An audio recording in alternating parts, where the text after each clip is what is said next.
नमस्कार दोस्तों, मैं राजा नर्सर पीसीएस क्लासेज में आप लोगों का स्वागत करता हूं।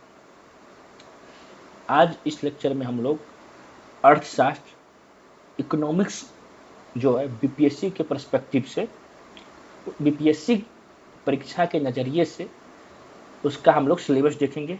कौन कौन से टॉपिक्स पढ़नी है, कितनी डेप्थ में पढ़नी है, कौन कौन से सब टॉपिक्स पढ़ने हैं आपको, एवं किस किस किताब से पढ़ना है, कितना करंट अफेयर्स पढ़ना है, कितना योजनाएं पढ़नी है आप लोगों को।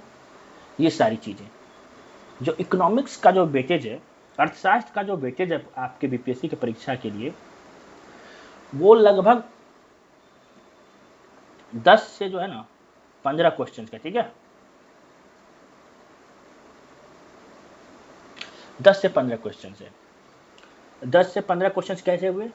तो कुछ आपको जो है कोर क्वेश्चन होंगे, कुछ आपको बिहार के बजट से क्वेश्चन होंगे, बिहार के आर्थिक सर्वेक्षण इकोनॉमिक सर्वे से क्वेश्चन होगा, फिर आपको भारत के बजट से क्वेश्चन होगा, भारत के आर्थिक सर्वेक्षण इकोनॉमिक सर्वे जो सबसे लेटेस्ट होता है, जैसे कि अभी 69वीं बीपीएससी है, उसके लिए जो हमारा आर्थिक सर्वेक्षण है 22-23 और बजट जो है 23-24, तो उसी से क्वेश्चन आएगा, तो वो हम लोग अभी डिस्कस करने वाले हैं आगे।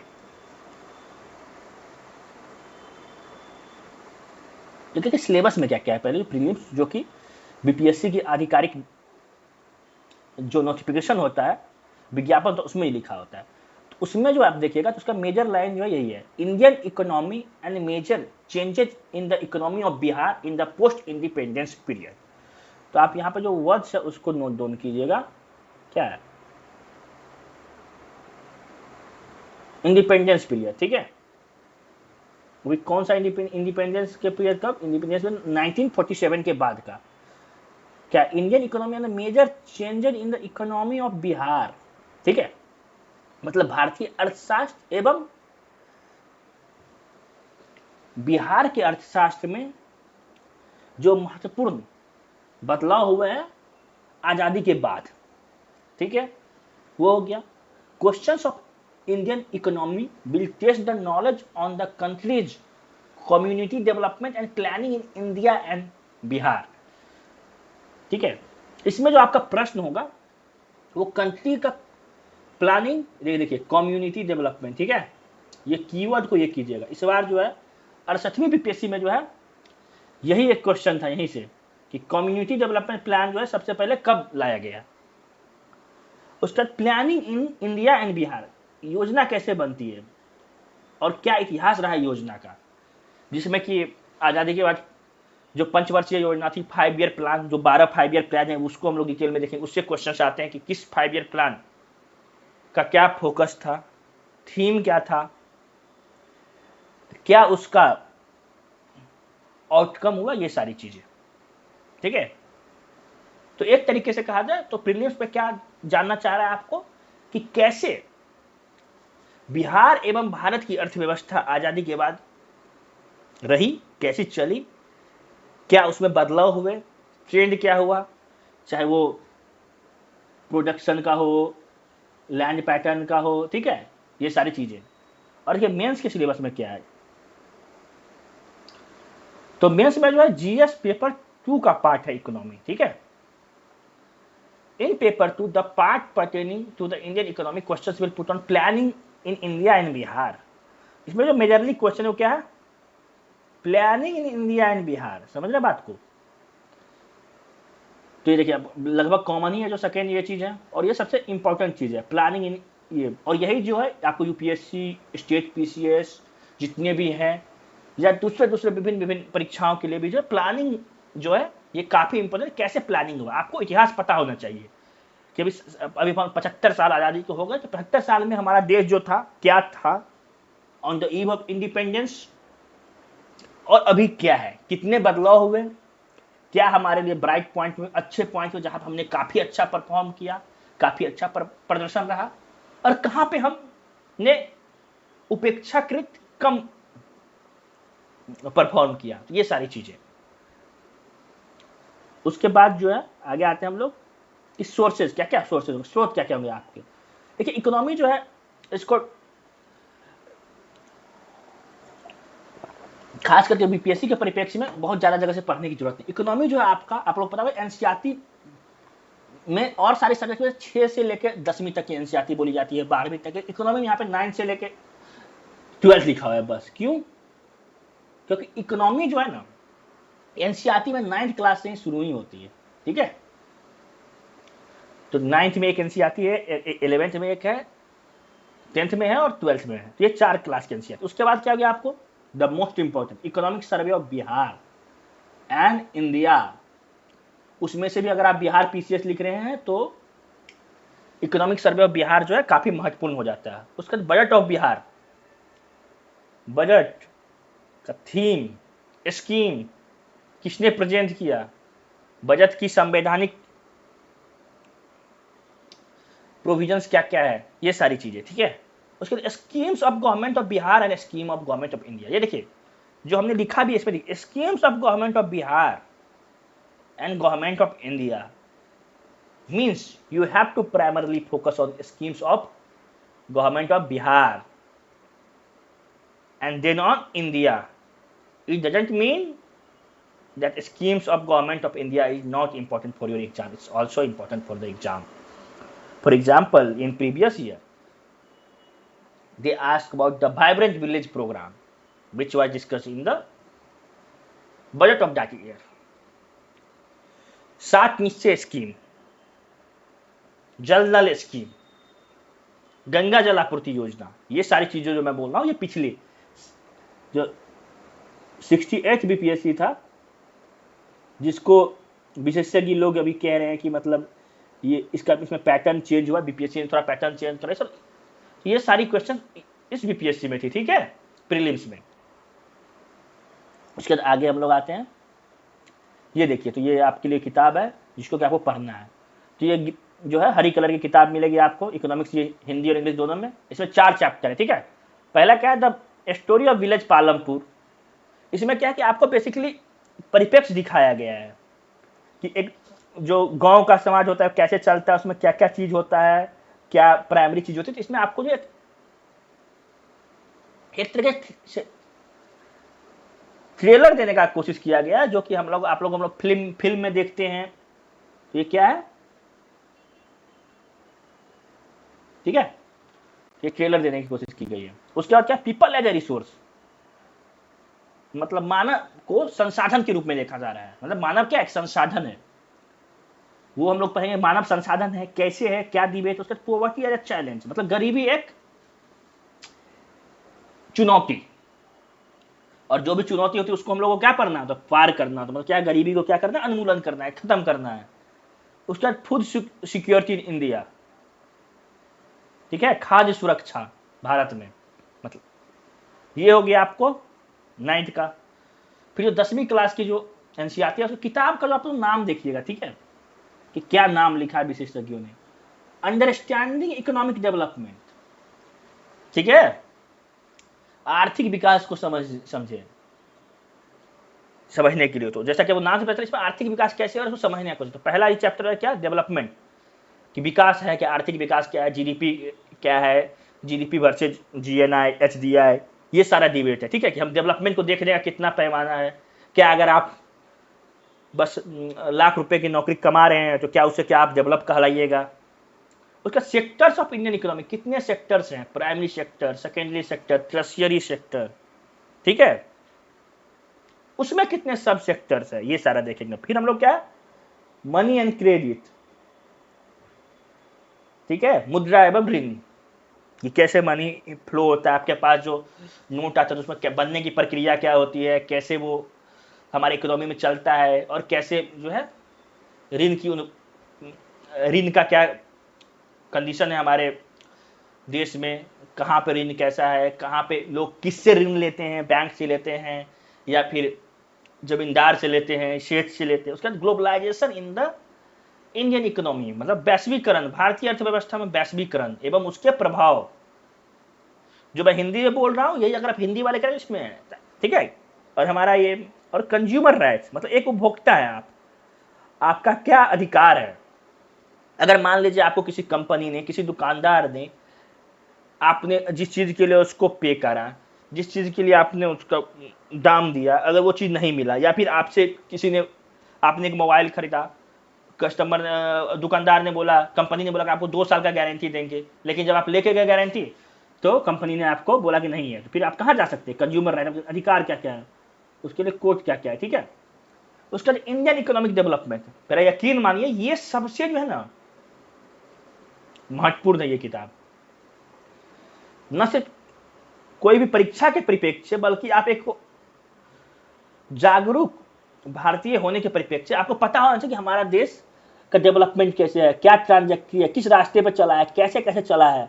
और यकीन मानिए जब आप इस किताब को पढ़ेंगे तो आप the beauty of this nation, India as a nation, कभी कभी कहते हैं India as a nation in making, तो उसको आप एम्ब्रेस करेंगे कैसे अलग अलग क्षेत्रों में, अलग अलग समय पे, अलग अलग चुनौतियों से उबर कर हमारा देश आज यहाँ पे आया है, ठीक है। तो इसमें यूनिट बाय यूनिट देख लीजिए, जैसे कि है पहला क्या है, डेवलपमेंट पॉलिसी एंड रेफरेंसेस 1947 से लेकर 1990 तक। 90 क्यों लिया गया 1947? 1947 में आप क्या हुए थे, आजाद हुए थे। 1990 तक क्या था आपका, बंद अर्थव्यवस्था था, ठीक है। क्या था,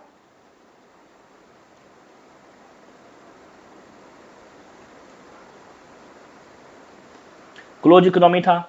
उसके बाद देखिए इंडियन इकोनॉमी 1950 से 90 तक, India on the eve of independence, कि मतलब आज़ादी के समय भारत का क्या स्थिति था। उसके बाद गोल्स ऑफ 5 ईयर प्लान, काफ़ी इंपॉर्टेंट, इस बार भी 2 क्वेश्चंस आए हैं। एग्रीकल्चर, परफॉर्मेंस इन एग्रीकल्चर, ठीक है। उसके बाद इकोनॉमिक रिफॉर्म सिंस 1991, 1991 में जो आपका क्या हुआ था, इकोनॉमिक रिफॉर्म हुआ था। तो इसमें ये भी पूछ जाएगा एक बार कि अगर मान लीजिए कि इकोनॉमिक रिफॉर्म के समय प्रधानमंत्री कौन थे, फाइनेंस मिनिस्टर कौन थे, ये तो आप लोगों को पता होगा। तो 1991 में कौन थे फाइनेंस मिनिस्टर, ये बताइए, जो कि हमारे बाद में देश के प्रधानमंत्री से बने, one of the most educated politician, bureaucrat, economist of the world of our time, doctor Manmohan Singh ji. PV Narasimha Rao उस समय में क्या थे, प्रधानमंत्री थे। कैसे, किस दौर में ये किया गया, क्या इसके गुड इम्पैक्ट पड़े।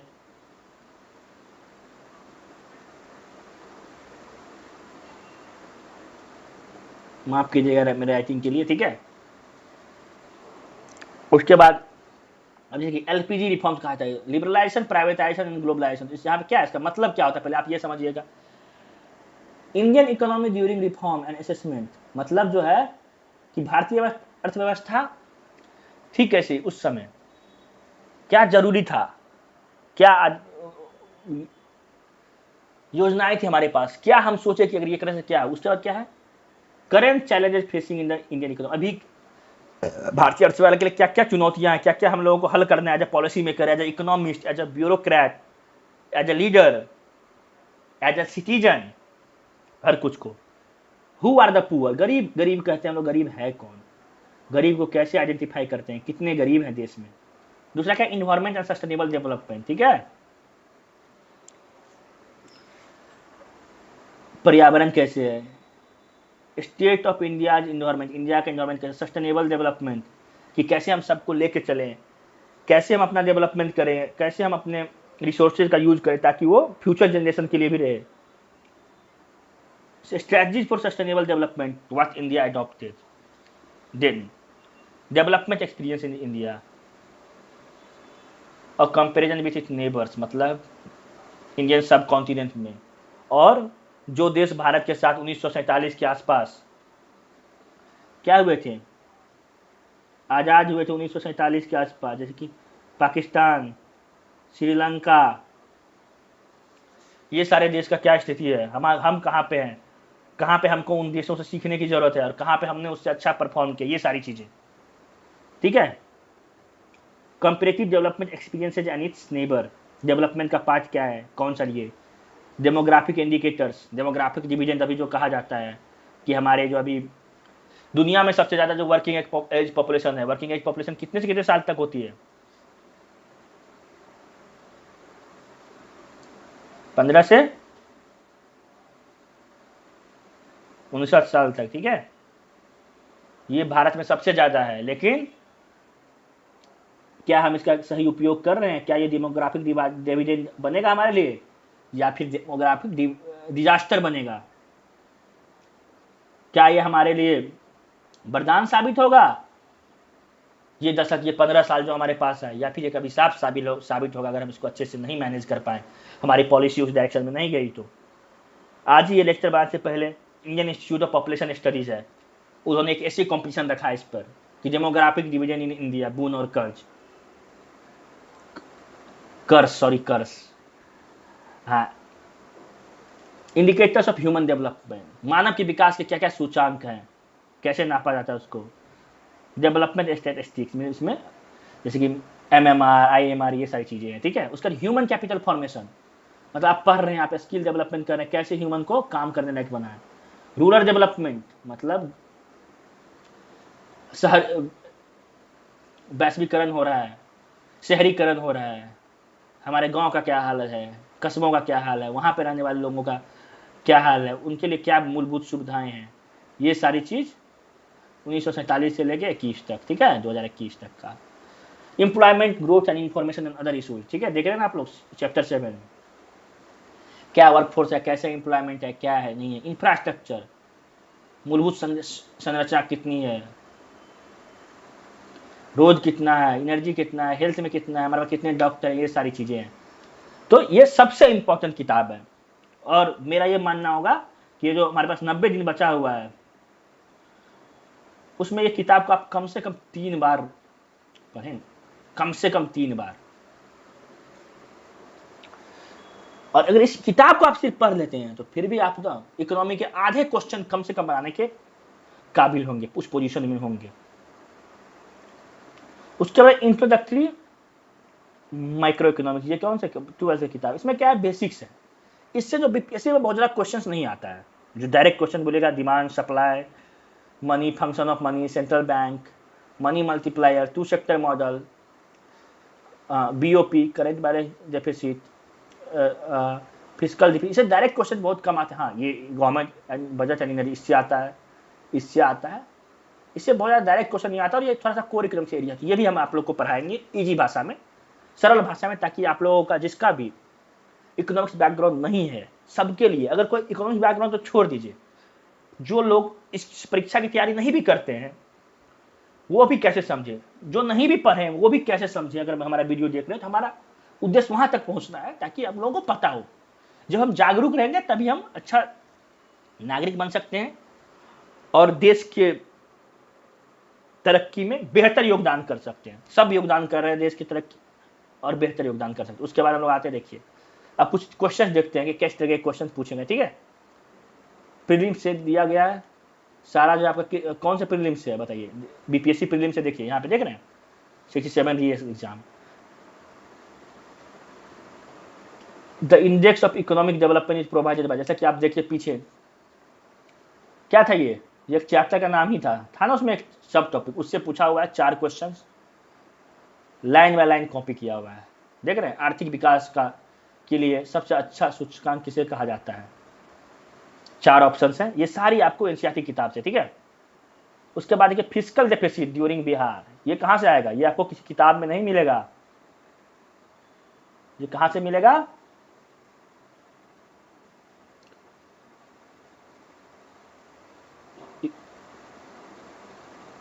इकोनॉमिक सर्वे ऑफ बिहार में मिलेगा, ठीक है। कितना, ये देखिए बीपीएससी एग्जाम पूछा हुआ है। उसके बाद देखिए which of the flowing 5-year plan focused on human resource development, ठीक है, HRD, कौन सी पंचवर्षीय योजना मानव संसाधन के विकास पर केंद्रित थी? क्या पहली थी, दूसरी थी, दूसरी ऑप्शन में तृतीय थी, पंचम थी, ये कौन सा है? ये सबसे जो लेटेस्ट बीपीएससी हुआ है उसका है, 68 बीपीएससी का है, समझे। क्या इसमें से एक से अधिक होगी, क्या उपयुक्त में से कोई नहीं होगी? तो ये सारी चीजें आप पढ़ने के बाद इस सब क्वेश्चंस को आसानी से एक बार में आंख मूंद के करने के लिए सक्षम होंगे। उसके बाद which of the following is correct about Bihar economy, जैसे कि वहां पे क्या था कि trends in the Bihar economy, syllabus को याद कीजिए। It's growth rate is lowest 2.5, Bihar produces primary growth, occupational structure क्या है, ये आपको एनसीईआरटी में मिलेगी। ठीक है, अब यहाँ पे देखिए क्या किया हुआ है, ये जो है आपका ग्रोथ रेट, ये इकोनॉमिक सर्वे बजट से आएगा क्योंकि करंट पूछा हुआ है। उसके बाद जो है कौन सा गुड करता है, ये भी वहां से आएगा। अब ऑक्यूपेशनल स्ट्रक्चर क्या है, ये तो आपको बेसिक इकोनॉमिक्स से एनसीईआरटी से आएगा, और जो इकोनॉमिक सर्वे से आपको इसकी समझ बनेगी क्या ये स्टेगनेंट फ्रॉम द एबव है, ऐसे है, या फिर इन्वर्टेड है, या फिर ऐसे है। तो ये सारी चीजें सीएम जैसे कि देखिए बिहार की अर्थव्यवस्था के मामले में क्या सही है 68वीं बीपीएससी में। उसके बाद चलिए हम लगाते हैं मेंस में, देखते हैं मेंस में मुख्य परीक्षा में क्या क्या पूछी जाती है, किस तरीके के क्वेश्चन पूछे जाते हैं। जैसे कि आपको मैंने दिखाया था फर्स्ट पेज पे जो सिलेबस वाला था कि मुख्य परीक्षा में क्या था कि development trajectory of Bihar, development and planning of Bihar. देखिए discuss the relevance of economic planning in India in the post economic reform era. तो सबसे पहले क्या प्लान चाहिए, पोस्ट इकोनॉमिक रिफॉर्म एरा है, क्या है, कौन सा है, कब से, 1991 के बाद। How state and market and play synergic role, कैसे बाजार और सरकार दोनों एक साथ सामंजस्य से डेवलप कर सकती है कंट्री को। ठीक है, 65th बीपीएससी 2020 में जिसका मेंस हुआ है। उसके बाद how far the nature of Indian monsoon adversely effect planning in agriculture in development, develop with respect to the reference of Bihar. अच्छा देखिए इंडियन मानसून जो है ये क्या है, आपको भूगोल का है कि भारतीय मानसून कैसे आती है, कब आती है, कितनी वर्षा किस क्षेत्र में लाती है, बिहार कौन से मानसून की शाखा से बिहार में वर्षा होती है, काल बैसाखी किसे कहते हैं, ये भी एक क्वेश्चन था। ये सारा आएगा। सेकंड पार्ट क्या है इसका, इकोनॉमिक्स से है। तो क्या है यहाँ पे लिंकेज है, इवेलुएट द प्रिंसिपल अचीवमेंट, कि मतलब जो इंडियन इकोनॉमिक प्लानिंग हुई अभी तक, कब से कब तक हुई प्लानिंग,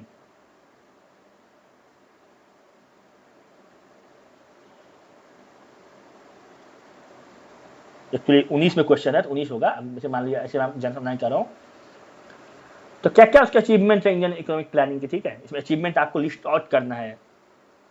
पहले परिप्रेक्ष्य देना है कि हम अच्छा on the eve of independence क्या था पहला चैप्टर इकोनॉमिक डेवलपमेंट का। उसके बाद ठीक है एमएसएमई का new definition, critically examine the role of MSME. ये एस जो है यहाँ पे क्या स्मॉल होगा, प्रिंटिंग मिस्टेक है। इन द सक्सेस ऑफ आत्मनिर्भर भारत अभियान, बीपीएससी 65 बीपीएससी 65वीं बीपीएससी 2020, उसी समय आया था ना कोविड में,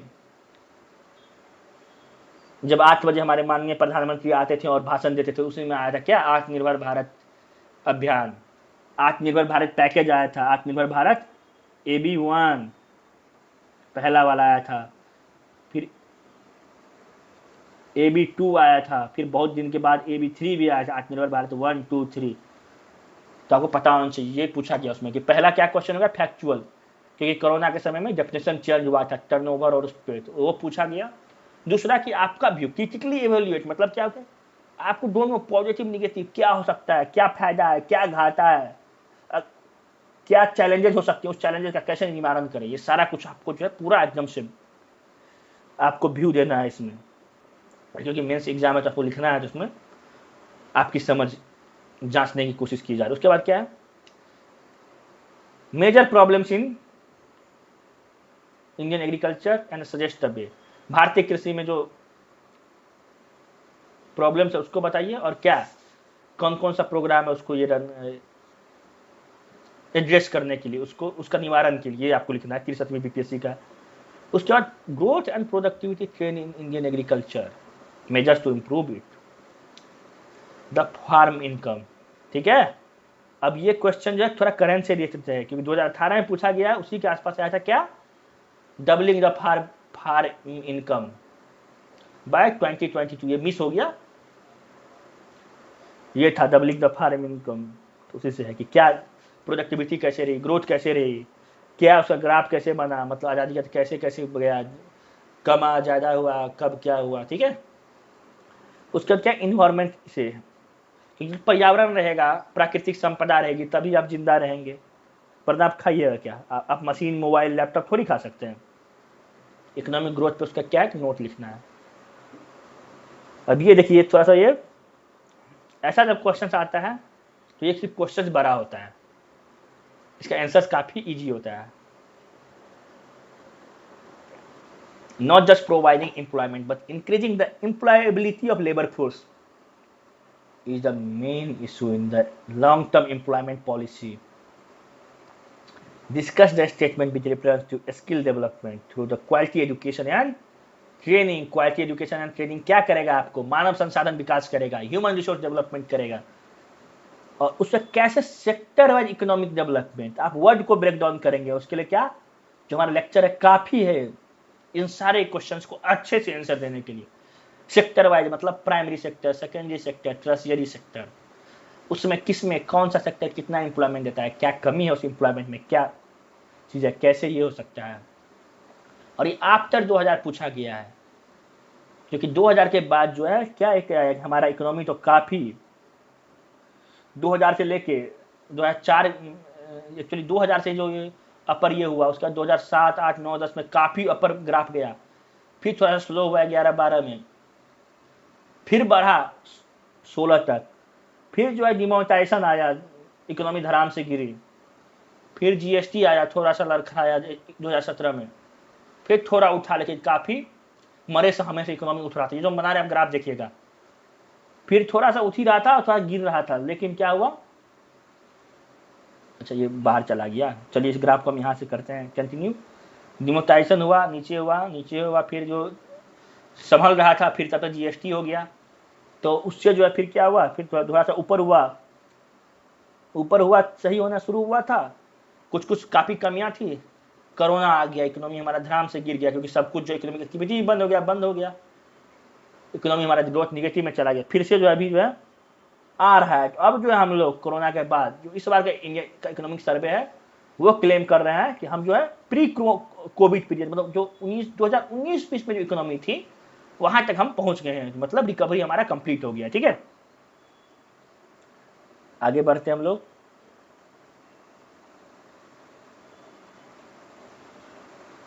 अब ये देखिए यहीं पर था हमारा डिस्कशन, उसके बाद जो हम लोग अब जो है आगे से जो है सबसे पहले 9th क्लास का एनसीईआरटी शुरू करेंगे, वहां से फिर 9th, 10th, 11th, 12th करेंगे। ठीक है, 9th, 10th, 11th, 12th, फिर उसमें बीच में बेसिक्स भी करेंगे हम लोग, थोड़ा सा डिमांड एंड सप्लाई का, फिर जो है इकोनॉमिक सर्वे दोनों का करेंगे। कौन सा सर्वे करेंगे, 22-23 करेंगे। फिर जो हम लोग क्या करेंगे, बजट करेंगे। ठीक है, कौन सा 2023-24। और इस बार जो ईयर हम क्यों लिख रहे हैं बार बार, पता है आपको, क्योंकि इस बार जो था 68 बीपीएससी में ये बजट का ईयर, मतलब एलपीजी जो रिफॉर्म था, लाइसेंसिंग में जो था, ये हम आगे क्वेश्चन में आपको दिखाएंगे, तो कौन से बजट में ये किया गया था। और ऑप्शंस आपको पता ही है, ऑप्शंस देने में बीपीएससी काफी दिमाग लगाती है, तो उसमें ऑप्शंस था, ये सुनिए, 91, 92, 92, 93, 93, 94, 94, 95। अब थोड़ा सा भी आपको कंफ्यूजन है तो आपका निगेटिव हो गया 0.5, सॉरी 0.25। तो यही है। और ये फोटो क्या रिप्रेजेंट कर रहा है, इस फोटो से हम क्या आपको बताना चाह रहे हैं, ये देखिए, ये जो इंडियन इकोनॉमी है, ये हमारा क्या है, संसद है, यहीं से क्या होता है, कानून बनता है, हमारा लेजिस्लेचर यही है। और हमारे डिफरेंट सेक्टर्स ऑफ इकोनॉमी है, देख रहे हैं आप,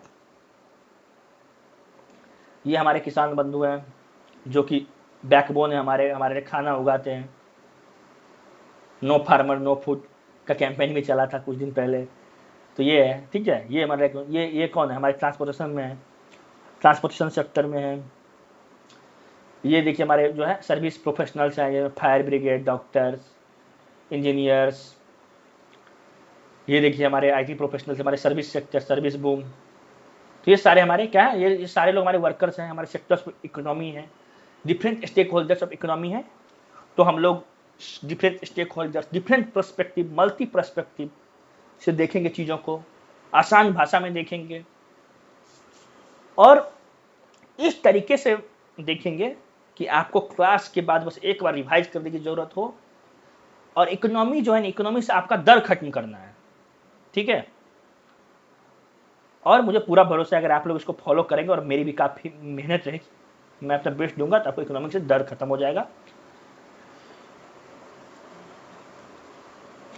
तो थैंक्स फॉर वॉचिंग, आप लोग देखने के लिए धन्यवाद। आप लोग को कोई परेशानी हो, कोई दिक्कत हो फॉर्म भरने में, अभी तो फॉर्म या फिर स्ट्रैटेजी में कोई भी उलझन हो तो आप लोग हम लोगों को इस पर आप लिख सकते हैं, मेल कर सकते हैं socials@nurturepcs@gmail.com। नर्चर पीसीएस जो है हमारा एक मुहिम है कि जो लोग क्वालिटी एजुकेशन अफोर्ड नहीं कर पाते हैं उनको हम लोग को फ्री में पहुंचाना। उसका हमारा इंस्टाग्राम भी, अगर आप सोशल मीडिया यूज करते हैं @nurture pcs, ट्विटर भी है, आप इन सभी चीज़ों पे फॉलो कर सकते हैं हमें।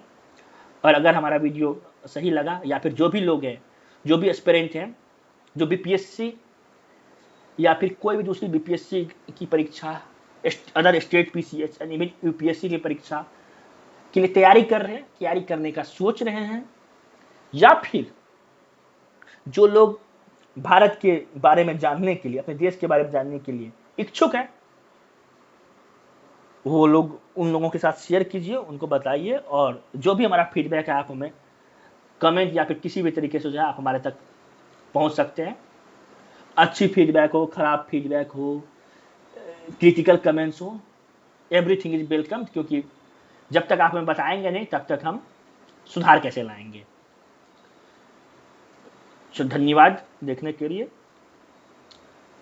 हम कल फिर आप नया वीडियो जो है क्लास 9 का एनसीईआरटी से the story of village Palampur लेके आएंगे आपके लिए। तब तक के लिए शुभ रात्रि।